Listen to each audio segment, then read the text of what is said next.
मला कोणी विचारलं असतं की आदिनाथ महाराज संगोबा करमाळा मंदिर आहे हे तर मला माहितीही नाही. तसं हे शहर मला पूर्ण नवीन. नर्मदेच्या तीरावरती माझी तिथं साधना होती.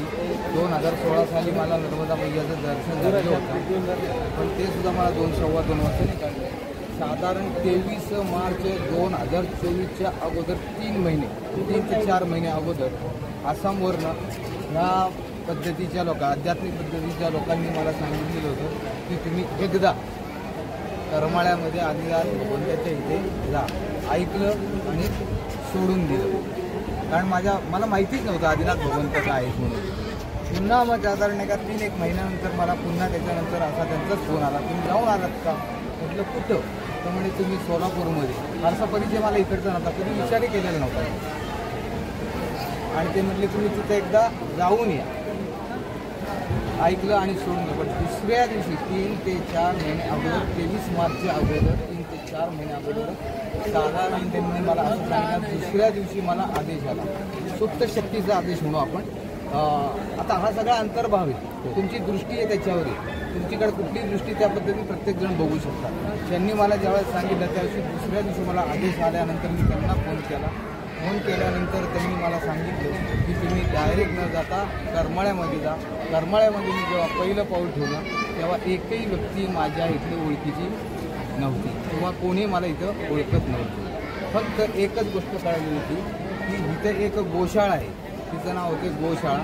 आणि माझे कुठल्या तरी अधिवेशनामध्ये गोप्रेमी अधिवेशन असताना आवटी नावांच्या एका सहकार्याबरोबर मैत्री झाली होती आणि ऐकून ठेवलेलं होतं की साधारण ह्या इथे एक गोशाळेत तिथं ते व्यवस्थापक म्हणून आहे. त्यांना फक्त एक फोन केला, एसटी स्टँडला उतरलो, ते मला डायरेक्ट त्या गोशाळेमध्ये घेऊन गेले. त्यावेळेला मला कळलं ह्या शाळेचं नाव आहे गणेश गोशाळा. त्याच्यानंतर तिथं कळालं की श्रेणिक शेठ खाटेरांची ही गोशाळा. तिथं साक्षात आदिनाथ भगवंताने अशा पद्धतीचं माझं स्वागत केलं की माझ्या लक्षात आलं की काहीतरी सुप्त शक्ती इथं कुठेतलं तरी कार्य करते. तिथे त्यांच्याकडं विश्रांती घेतली. विश्रांती घेतल्यानंतर त्यांचं इथं भोजन झालं. भोजन झाल्यानंतर 4-5 तासाच्या नंतर त्यांचा परिचय पहाटे झाला. मला भेटायला होतं. आज त्यांचा मुलगा सुद्धा इथं आलेला होता.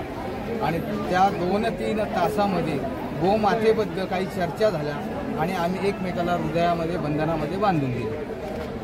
त्यांना मी ह्या पद्धतीने सांगितलं की ते मला म्हणाले की तुम्ही थोडीशी विश्रांती घ्या, आजच्या दिवस विश्रांती घ्या आणि उद्या आपण तुम्हाला भेटू. म्हटलं नाही, मला आत्ता निघायला पाहिजे.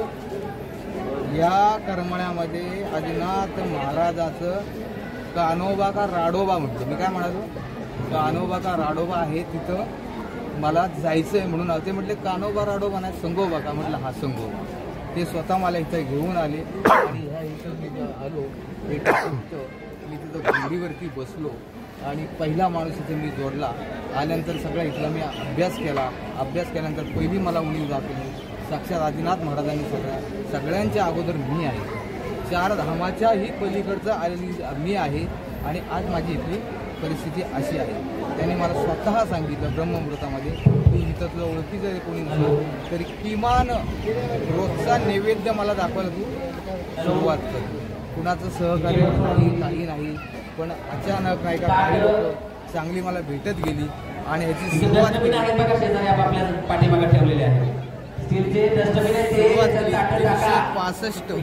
365 दिवसाचा संकल्प फक्त सुरुवातीचा 11 लोकांना एकत्र केलं.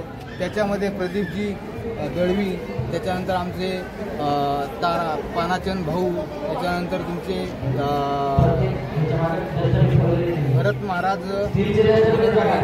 काही लोक मला भेटत गेले आणि नैवेद्याला सुरुवात केली. आजची परिस्थिती आहे आदिनाथ भगवंताने सर्व कार्य एक माझे आदिनाथ भगवंत 4 धामापेक्षा श्रेष्ठ आहे.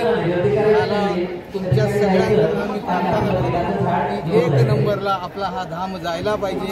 जागतिक कीर्तीची इथं कामं व्हायला पाहिजे. तेवढी पवित्र ही जागा आहे, तेवढ्या इथं दिव्य शक्ती आहे. हा यज्ञाची कल्पना अशी ज्या वेळेला मला साक्षात आदिनाथ भगवंतांनी सांगितलं ह्याची समाप्ती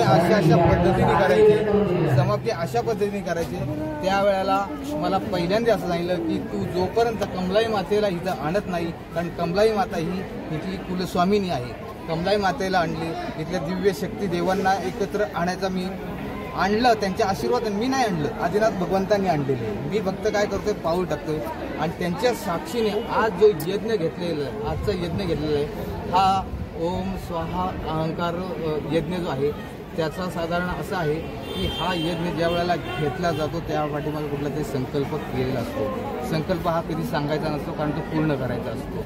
त्याच्यामुळे साक्षात देवांना इथं आज्ञा करून सगळ्यांना जागरूक करून या आदिनाथ भगवंतासाठी या देवतांना बोलून त्यांच्या समोर हा यज्ञ आजचा करून घेतलेला. या देवस्थानाची महती काही विशेष महती काय आढळली का आपल्याला? आपण मगाशी सांगितलं की अभ्यास केला, तर इथल्या लोकांना माहीत नसलेली परंतु तुम्हाला अभ्यासातून किंवा चर्चांती सुद्धा खंत वाटते की 10% सुद्धा म्हणजे ह्या पंचकृषीमधल्या लोकांना माहिती नाही. आदिनाथ भगवंत ब्रह्ममुहूर्तामध्ये बरंच काय काय सांगतात.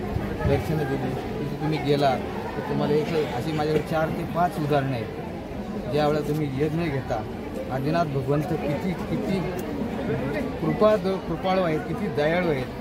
ज्या वेळेला यज्ञाची संकल्पना घेतली 1.5 ते 2 वर्षापूर्वी, 1.5 ते 2 महिन्यापूर्वी यज्ञ करत असं ते घेतल्या ज्या दुष्ट शक्ती असतात, असुरी शक्ती असतात, त्या हा इतिहास आहे. रामायणामध्ये बघा, महाभारतामध्ये बरोबर आहे ना, रामायणामध्ये महाभारतामध्ये तिथे नंतर तुम्ही जा, तिथं गेल्यानंतर तुम्हाला दिसेल नैवेद्य झालेला होता. तिथे माझा नैवेद्य दाखवून झालेला होता. ज्या वेळेला आदेश होतो त्याच वेळेला फक्त नैवेद्य घालतो, अन्यथा नैवेद्य सुद्धा घालत नाही. कुठल्या भक्ताचा दोष नसतो, त्यांनी सांगितलं नाही. आणि मला त्या दिवशी नैवेद्य दाखवल्यानंतर मला वाटतं 1 मेला ज्या वेळेला 1 मेला शेषनाग महाराज आलेले होते. मला आत्ता तारीख आठवत नाही आहे, पण नैवेद्य एका भक्ताचा झाला होता. मला आदेश आला की तिथं खाऊ नको. तिथे जाऊन बसलो होतो. बसल्यानंतर त्या तिथं मला माहिती होतं काही ना काहीतरी इथं गडबडी का चाललेली आहे, तर हा यज्ञ होतो म्हणून. योगाने नाही का काही गोष्टी दिसत नसतात, पण कुठली तरी नाही का अतृप्त शक्ती, अशा ज्या असुरी शक्ती हे नक्की काम करत असतं. आपण ज्या तिथं घेऊन जातो. मी तिथं बसलो आणि योगाने असं झालं की इथे आत्ता एक गायकवाड म्हणून पुजारी आहे, ते आले आणि म्हणला गुरुजी तुम्ही जेवायला चला. त्यांच्या आईने सांगितलं, हा साक्षात घेतलेला अनुभव. त्यांच्या आईने सांगितलं महाराज काल रात्री जेवलेले नाही, महाराज काल रात्री जेवलेले नाही, आत्ताही जेवले नाही. मगाशी सांगितल्याप्रमाणे जर आदेश असेल तरच जेवण करू. तो गायकवाड नावाचा पुजारी माझ्याकडे आला, तिथे उभे राहिला आणि मला महाराज जेवायला चालला. इच्छा तर नव्हती जेवायची, पण त्याच्याकडे बघितल्यानंतर ते भाव बघितले आणि मला माहिती आहे जेवायचं नाही आहे, पण केवळ प्रेमापोटी म्हटलं चल उठ. त्या तिथं गेलो. मोजून 1.5 मिनिटांनी तिथून 1.5 मिनिटांनी बरोबर वरचं नाही का एवढं प्लॅस्टर माझ्या याच्यावर दिलेलं. आज सगळीकडं व्यवस्थित प्लॅस्टर आहे. जिथं मी तिथं बसतोय तिथं आज सुद्धा तीच होईल. तुमचा प्रश्न जो होता तिथल्या लोकांना 10% सुद्धा कळायला. महत्त्वाचा उल्लेख होता की तुम्ही 4 धामांइतकंच महत्त्व महात्म्य आदिनाथ महाराजांचं आता सांगितलं, तर याला काही आधार वगैरे पुराणात वगैरे आपल्याला? आदिनाथ आहे ना, आदिनाथ जे कोणाच्याही आधीनं जाऊ शकत नाही. साक्षात देवांना सुद्धा नाही का आदिनाथाच्या इथं यावं लागतं. आणि सगळ्यात प्रथम हे धाम आहे, पण आजची पोझिशन आहे सगळ्यात दुर्दैवाची गोष्ट खूप महाग आहे. मला माहिती नाही, मला देवी शक्ती माझं काय आयुष्य मला माहिती नाही आहे. मी फक्त इथं बीज लावतो 7वी, पण एवढं नक्की सांगू शकतो की आज तरी मला वाटते की आदिनाथ भगवंत हे 1 नंबरला जाऊ शकतं, 4 धामाच्या पलीकडे जाऊ शकतं. फक्त ह्या पंचकृषीतल्या लोकांनी फक्त 10% विश्वास ठेवला. मला माहिती किती 10% विश्वास जरी ठेवला तरी हे कार्य अशा सगळ्यांच्या मार्फत 100%. कारण साक्षात हे करून घेणारे हे नर्मदा माई आहे, जिने मला इथं पाठवलं आणि आदिनाथ भगवंतांनी करून घेणार आहे. लोक मला म्हणतात तुम्ही महाराज म्हणून, मला महाराज म्हणायचे. म्हटलं मला महाराज म्हणू नका. माझे जे लिहून ठेवले मला गुरुजी म्हणा ना तर बाबाजी म्हणा. तर हे जर महाराज असतील तर मी स्वतःला महाराज कशाला म्हणू? आपण जे विचार करू शकत नाही ना याच्या पलीकडचा आदिनाथ भगवंत का असं म्हटलं जातं. नदीचं मूळ ऋषींचं कुळ विचार. बरोबर. आपण कुठल्या? मी तसा राहणारा पुण्यातला, शिक्षण माझं पुण्यात सगळं झालं. आणि 2016 साली फक्त नर्मदा मायेची आशीर्वाद चालू झालं. प्रथमच तुम्हाला सांगितलं की 2-2.5 वर्षापूर्वी मला आदिनाथ मंदिर माहिती सुरू झाली. ज्यावेळेला नर्मदा मायेने आलं त्यावेळेला इथं आलं आणि साक्षात आदिनाथ भगवंताचं मंदिर या इथे आत्ता माझ्या ह्याच्याप्रमाणे जे मला काय दिसतं किंवा ते सांगतात ते मंदिर आत्ता इथं काही गोष्टी नाही बोलता येणार आपल्याला सामायिक ह्याच्यामध्ये, पण ते जागृत आहे, योग्य ठिकाणी आहेत आदिनाथ भगवंताच्या. आणि इथं जे जन्म घेतात, या भूमीमध्ये जे जन्म घेतात त्यांच्यासारखा भाग्यशाली कोण नाही हे मला माहिती. ही देवभूमी आहे, ही देवभूमी आहे. सीना नदी आहे, भरपूर तिच्यामध्ये पोटामध्ये दडलेले, इतकं जागृत देवस्थान आहे. कमलाई मातेला पलीकडे पालखी आहे. 3 आठवड्यापूर्वी सांगितलं आदिनाथ भगवंताने, अरे एवढा सोहळा करतोस तू, एवढा सोहळा करतोस आणि माझ्या डोक्यावरती कचरा पडलाय तो कोण काढणार. माझ्या परिवारातले 4-5 लोक आले, सगळ्यांना नमस्कार करू आणि आम्ही तो कचरा मुद्दाम काढून घेतला, सगळ्यांच्या वतीने काढून घेतला. सांगायचं तात्पर्य इतकं जागृत देवस्थान मी कुठेही बघितलेलं. आज जी या ठिकाणी महायज्ञ झालेला आहे गुरुजींच्या हस्ते आणि त्यांना जो साक्षात्कार झाला त्यानुसार या ठिकाणी महायज्ञ झालेला आहे, काय सांगाल? गुरुजींनी मायमध्ये गुरुजी 2 वर्षापासून इथं कार्यरत आहेत किंवा आदिनाथ महाराजाच्या सेवेत आहेत. त्यांच्या विचाराला थोडंसं प्रेरित होऊनच हे यज्ञाचं जे 3 दिवसापासून लघुयज्ञ असो, आज महायज्ञ आहे, महाप्रसाद आहे. महाप्रसादाचा एक अन्नदान म्हणून शिवाजी सावंत सरांच्या रूपातनं आपल्याला हा आजचा महाप्रसाद सर्व भक्तांसाठी उपलब्ध झालेला आहे.